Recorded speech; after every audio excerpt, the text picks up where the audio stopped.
Well, a local pastor grabs his gun and fights back against a man who was breaking into his Cherokee County home. He shot the alleged intruder as he tried to come in through a window.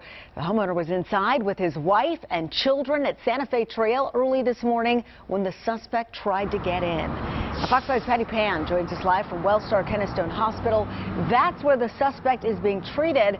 And Patty, deputies have identified the suspect? Authorities right now have identified the suspect as 19-year-old Donovan Simmons. And in fact, they say Simmons actually lives in the very area where this happened. Authorities say that he apparently was breaking in through the basement window when the homeowner heard this, opened fire once, hitting Simmons in the head. Now, Simmons was brought here to Kennestone Hospital, where we are told he underwent surgery and is now said to be stable.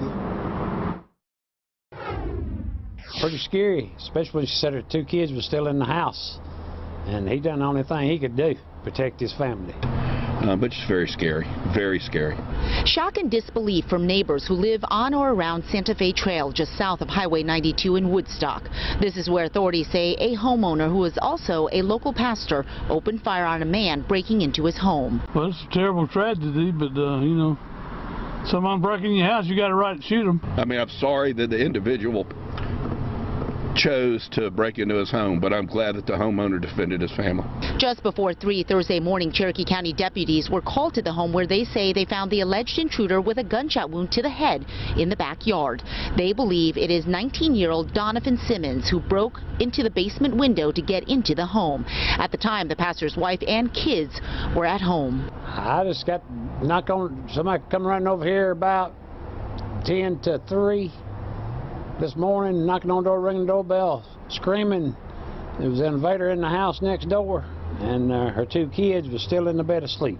Ledley Conger lives around the corner and tells us this isn't the first home intruder in this community in recent days. I'm just shocked. I've lived in the neighborhood for over 20 years. Never had any issues like this, never had crime in this neighborhood.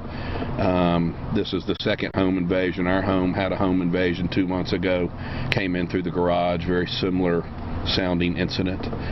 Fortunately, my dog scared him off.